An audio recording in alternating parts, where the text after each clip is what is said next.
Ya estamos acá con Miguel Rep, artista en el sentido más maravilloso y más extenso del término, humorista, autor de infinidad de libros, ha trabajado en infinidad de medios de este país también, es uno de los créditos de esta casa, el conductor de Mundo Rep, es una persona con la cual compartí la redacción de ediciones de La Urraca hace muchas décadas y es la primera persona con la que buceé en Puerto Madryn, 1992, ¿te acordás? Sí.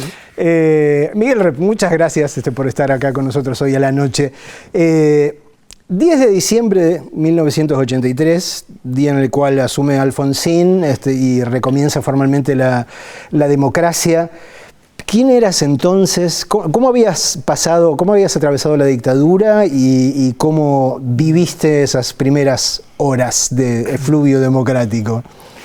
Ese día era muy luminoso y fue muy esperado.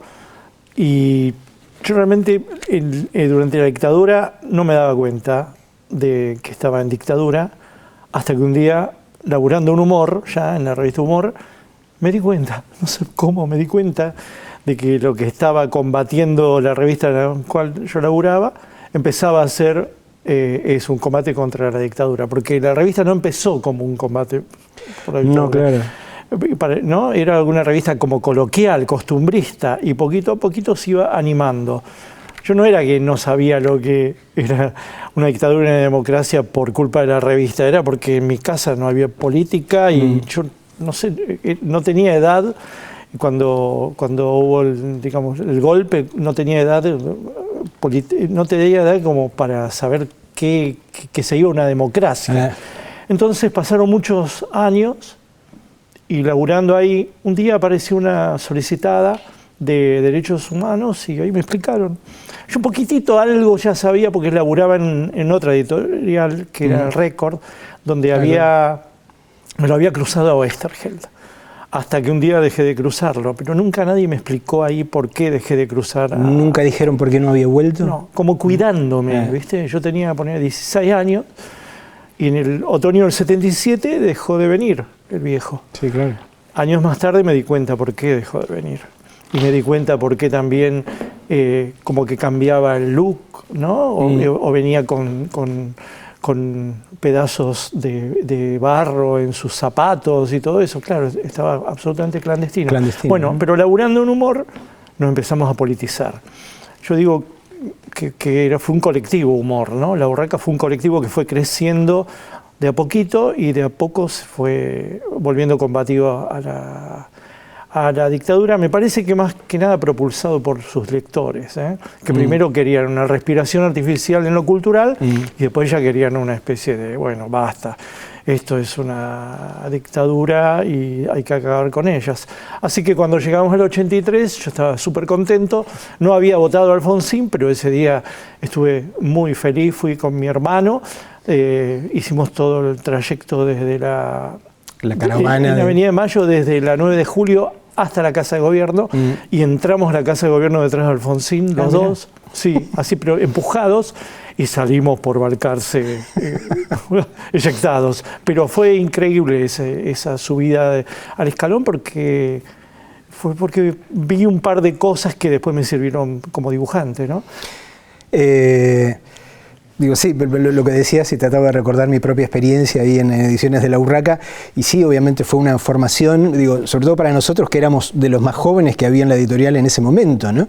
Sí. Digo, ¿qué recordás de tu interacción o de tu no interacción, en todo caso, con los que ya eran gente fogueada y clásicos, en todo caso, como humoristas, como dibujantes? No, viste cómo éramos unos pibes en una revista que capitaneaba uno de los que había hecho Satiricón, que es Cassioli. Que era el Tano Cassioli. Y estaba Tomás Sanz, estaba Aquiles Fabregat, entonces era como que, bueno, estamos en buenas manos, pero también estamos haciendo los primeros pasos y había mucha competencia, por lo menos en el ámbito de dibujantes, realmente éramos un potrero, pero también, viste, íbamos al banco, después íbamos de titular, banco, titular, hasta que yo en el 80 empecé a ir un poquito más de titular.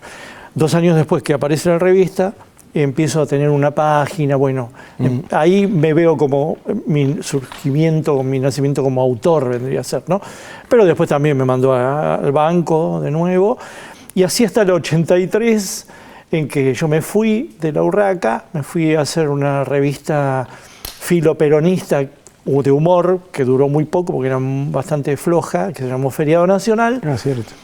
Y entonces después me fui a Cara y Careta, y un día volví a Humor ya para quedarme durante varios años ya en Democracia, ¿no? Ya en Democracia, y realmente era otra revista, era otro potrero, era otra, qué sé yo, la fuerza que tenía ir a la redacción, dibujar, entregar, la mística que había entre el 80 y el 83 ya no era la misma que después del 83, porque la revista se había vuelto alfonsinista, ¿viste? A mí eso me sirvió cuando volví para hacer una historieta anti-alfonsinista. A mí siempre me sirve ser el contra. ¿Estás hablando de los Alfonsín? Sí, claro, pero después laburé mucho, ¿no? Volví para reemplazar a Seo en la historieta Cureta, porque Seo la había abandonado, y al rato llevé los Alfonsín, y después Joven Argentino, y después, bueno, Postales y todo lo que vos ya sabés, y laburé en Caín, ¿no? Ahí, digo, ya está muy claro en esos orígenes, un poco una doble vía. Bueno, vos mencionabas los Alfonsín, digamos, sí, esta historieta en particular. Esa era una vía que tiene que ver con, en todo caso, el contacto con lo real y con lo real político, ¿no? Digo, uno que en general siempre está tratando de crear algo, y en tu caso de dibujarlo, y de bajar un dibujo, digo, ¿generó algún chispazo, algún contacto con la realidad, algo que te volviese, algo que te influyese, comentario, puteada? Yo vos no obtenías muchas respuestas de los lectores, salvo en las cartas de lectores. Y después, entre los dibujantes, hablábamos. Pero sí, yo sentía que esa historieta pegaba, sí. Pegaba porque te lo decían en la redacción, y aparte porque se comentaba, ¿no? Y al año ya Cassioli quiso hacer un libro, y se hizo un libro de la historieta. Pero me acuerdo que una vez nos invitaron de Casa Rosada, por medio de José Ignacio López, sí, a Cassioli y a los dibujantes, y dibujantes de otras partes también, ¿eh? Entonces fuimos. Y me acuerdo que Alfonsín entró para saludar, y hubo un montón de dibujantes así, medio chupamedia, que fueron ahí, y nos separamos tres que no quisimos ni darle la mano al presidente, pero no sino para no estar cerca, ¿viste? Para no estar cerca del poder, porque aparte nos repelía esa situación tan chupamedia. Y eran Menchi Sabat, Crist y yo. Bueno, y entonces se va Alfonsín y zafamos de saludar, de estar ahí en la foto. Y un fotógrafo, José Ignacio López o alguien le dice a Alfonsín, este es el autor de los Alfonsín. Entonces Alfonsín vuelve, me da la mano, y el fotógrafo de Página 12 saca la foto esa. Y a mí me da una recontra vergüenza, y no quería que se usara, era un momento muy trosco mío. Entonces salí corriendo a la redacción de Página, lo agarré al fotógrafo y le dije, destruí ese... No publiques esto. No publiqué, y nunca se publicó, me dio la foto y se la regalé a mi papá, que había votado a Alfonsín. Che, Miguel, en estos 40 años obviamente cambiaron muchas cosas. Por empezar, el tema de los soportes, ¿no? Digo, el pase a lo digital, el hecho de que hasta tus herramientas de laburo pueden llegar a haber cambiado. Pero, ¿qué pasó con el humor en sí mismo? Cambió totalmente. Bueno, cuando yo hacía ese tipo de historietas, era como una especie de reacción a la solemnidad de la política. Era muy solemne la política, usaban corbata, ¿viste? Usaban todos eran como hombres grises, ¿no? Fíjate, las fotos eran blanco y negro. La política tradicional, claro. Pero eran solemnes. Entonces uno reaccionaba de esa manera a esa solemnidad. En mi caso, yo me digo que me puse en la piel empáticamente del presidente, porque yo no hice como la caricatura política fácil, sino que hice un family strip, ¿no? Una historieta de familia en la casa, y inventé un mundo dentro de lo que era ese mundo alfonsinista, ¿no? Pero me parece que eso cambió mucho. En los 90 cambió absolutamente porque tomó el poder, tomó el humor como una herramienta, como un lenguaje para empatizar de legitimación casi, ¿no? Claro. Sí, incluso de cinismo, ¿no? El humor como cinismo, no el humor como en los 80, que era como un humor todavía muy ingenuo, idealista. Yo lo era. Yo me acuerdo cuando me convocan de Página 12, que me convocan por los Alfonsín y me dicen, queremos que hagas los Alfonsín. Y digo, no, yo no sé cómo es el lector de Página porque todavía no salió, pero no voy a hacer los Alfonsín porque no. Entonces, no sé a qué iba. Así que no, estamos hablando de cómo había evolucionado o no evolucionado o cambiado al menos el humor en estas 4 décadas. Sí, bueno, Página 12 ya era distinta y ya se avisoraba en sus tapas cierto cinismo, ¿no? Que era muy distinto a todo el periodo de la Urraca, de humor y todo lo demás. Entonces ahí yo ya... sí, ya me acordé que... yo cuando me reunía con el director, con el subdirector o con Pasquini Durán, ¿no? Y les presentaba la historieta de vez en cuando, me decían, son medio antiguos vos haciendo historietas, me decían. ¿En serio? Y porque ves las cosas muy maniqueas, ¿no? Y yo como que todo el tiempo desbordaba ingenuidad política y como mucho idealismo y me sentía como antiguo realmente. Después engrané, después de la caída del muro, vendría a ser en el 89, creo que agarré la onda de Página 12. Antes de eso yo creo que mi tira en Página es una tira antigua, que me aguantaron, no sé, por el dibujito será, pero que es floja, que no estaba sintonizando los nuevos humores. Yo creo que sintonicé recién un humor cuando descubrí que tenía que atacar al lector progre del diario. Bueno, digo, ahí eso que estás diciendo, hay un personaje tuyo que yo tengo muy presente en estos tiempos, que es Gaspar, el Revolú, porque me parece que en aquel momento, digo, pinchó justo en una especie de anquilosamiento de un pensamiento político, lo que llamábamos en otra época psicobolche o ese tipo de cosas. Que era el mío. Claro, yo tuve que reírme de mí mismo. Pero, digamos, te decía que lo tengo muy presente ahora, digo, porque me da la sensación de que mucha de la gente como uno, lo que uno llamaría del palo, qué sé yo, está atravesando una suerte de anquilosamiento más o menos parecido. Ahora, sí, y no termina de darse cuenta del todo de que las reglas del juego, de que la sociedad es distinta y que hay algo esencial que cambió y que no implica que tengas que cambiar tu pensamiento, pero sí relacionarte con la realidad de otra manera, ¿no? La diferencia con aquel cambio es que era un cambio por otro cambio. Ahora es como que conviven muchas tribus y muchos cambios.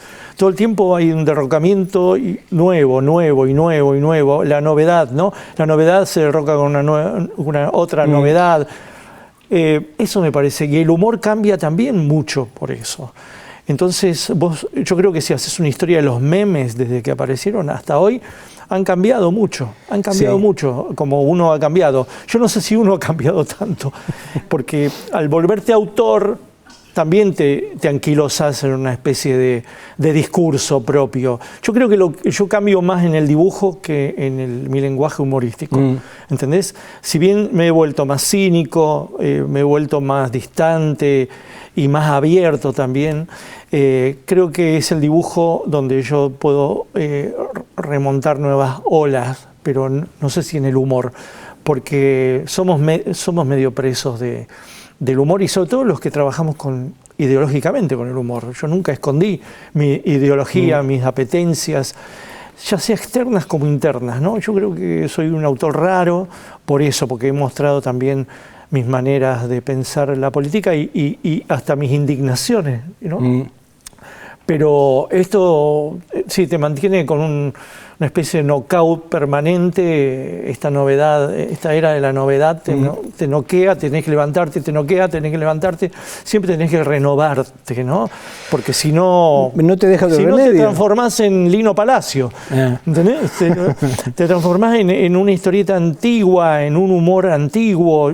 Todo el tiempo yo estoy viendo qué se hace y yo ya no alcanzo, ¿no? No alcanzo a hacer eso y me parece que mi lenguaje va a ir renunciando cada vez más al humor para dedicarse más a a una sátira dibujada, en todo caso, una cosa que en vez de usar la palabra va a usar el dibujo, ¿no?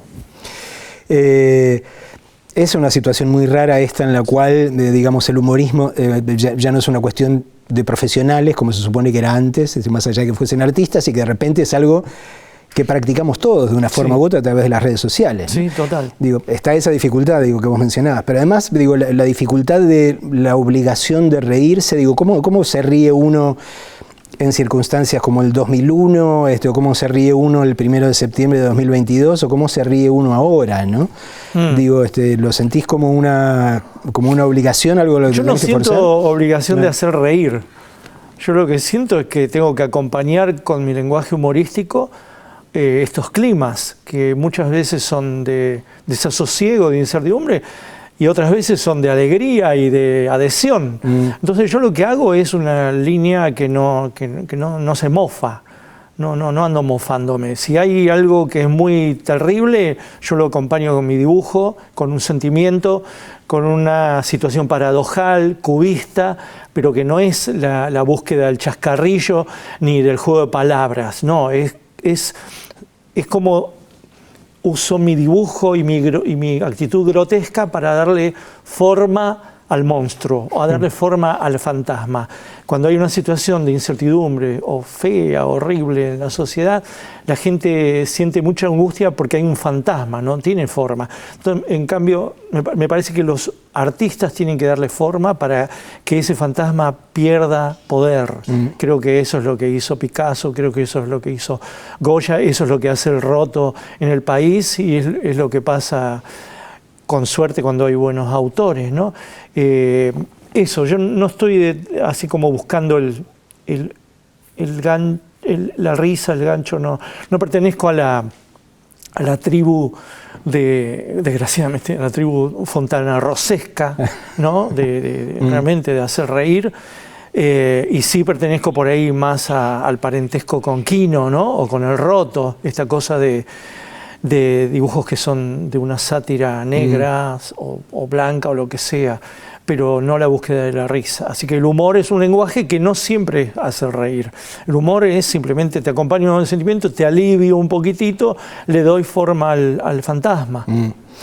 Yo mencionaba hace un ratito, digo, como lo que yo veo como esta segunda entrada, digo, que tiene que ver con lo que podría ser denominado tu parte más puramente artística, digo, me acuerdo por eso, desde el recepcionista de arriba, pasando por postales, y es algo lo que me da la sensación de que te podrías haber ido por ese lado de manera absolutamente lícita, decir, no, ahora yo soy esto, y sin embargo, digo, seguís eligiendo participar todos los días, intervenir todos los días a través de un diario, a través de Página 12, digo, contemplando diariamente a la realidad de una forma u otra, digo, ¿por qué querés conservar eso? ¿Trabajar en un diario? Claro. Porque en el año 98, es decir, 11 años después de la aparición del diario, que yo estudié desde el primer número, me agarró una crisis, y esa crisis era el anquilosamiento del espacio en personajes. Que yo tenga un mensaje o un bla bla o algo, una situación y se la tenga que dar a que la resuelvan mis personajes, que tienen voces muy acotadas. Entonces esa crisis en mí derivó en que no sigo personajes, en que una tira un día puede resultar que en el alunizaje, en otra puede ser una situación de edad media, al otro día puedo hacer el niño azul y al otro día como una tira, un espacio de libertad como para abordar esas cosas que acuden a mi cabeza como urgencia o como planicie de manera libre, no siguiendo personajes. Es muy admirable la actitud de, qué sé yo, Jules durante 50 años haciendo Peanuts y de otros dibujantes haciendo 20, 30 años, pero no es mi índole. ¿Viste? Yo necesito una libertad que me permita decir las cosas con distinta poética y con distintas maneras de dibujar también. Yo agarro una tira del lunes, por ahí no tiene nada que ver con el estilo de la del sábado. Entonces ese espacio de libertad a mí me da una especie de aterrizaje sobre el sentido común cuando quiero, pero también cierto momento de experimentación en otros. Entonces eso me permite convivir hace 37 años en un diario. Si no, sí veo que es muy desgastante laburar en un diario, inventando todos los días algo. Yo vengo ahora de hacer la tira de mañana, y yo sé que mañana y así. Pero esa es la manera que yo encontré para oxigenarme y para no autojubilarme ni volverme manierista y aburrirme, ¿no? Mantener un espacio de libertad y expresión, eso, de experimentación. ¿Hay algo en particular que te asuste o te angustie con respecto a tu laburo, viviendo en este tiempo en el cual por un lado pesa la corrección política, por otro lado hay una suerte de restauración conservadora, por otro lado tenemos que lidiar con la inteligencia artificial? Digo, ¿hay algo en particular que te preocupe, que te desvele al respecto de la relación entre esta realidad y tu laburo, tu creación? Y todo eso que enumeraste, ¿no? La inteligencia artificial todavía no es una cuestión patética, pero empieza a serlo en el reemplazo de la creatividad. Vamos a ver qué recursos obtenemos, ¿no? El neofascismo sí me preocupa mucho, porque eso sí que va a atentar contra todos nosotros y por sobre todo va a traer violencia, posible violencia, y es increíble que estemos hablando esto como fantasma justo en un número redondo, que 40 años de democracia pueden llegar a ser no celebrados por un neofascismo. No lo puedo creer, no lo puedo creer. Bueno, también en España estuvieron al borde, ¿no? Sí, claro. Así que es algo que a nosotros como creadores encontraremos nuestros subterfugios, pero vivimos en sociedad, yo no puedo ser feliz en una sociedad infeliz, ¿no? Yo no soy esperando la musa y entregando y después disfrutando de la lectura, qué sé yo. Yo salgo a la calle y tengo relaciones, amigos, y todo el tiempo estoy a flor de piel, y esta es una sociedad en peligro. Eso es quizás lo más peligroso, lo más feo que nos esté pasando. Después, como dibujante, ¿qué puede pasar? Que sí, deje de ocurrir el diario, revistas ya no hay, pero algo vamos a inventar, algo, no sé, algo voy a inventar, voy a dibujar en las redes, venderé los dibujos, no me importa. Realmente ya está, eso no pasa nada. En lo personal no estoy preocupado como si en lo colectivo. Miguel Rep, muchísimas gracias por conversar con nosotros esta noche. Gracias, Marcelo. Pero vos, cuando yo fui a tu casa a ver la de Pasolini, el año cuando hacías Caín, Saló, claro. Yo era antiguo, vos ya eras moderno. Muchas gracias. Gracias.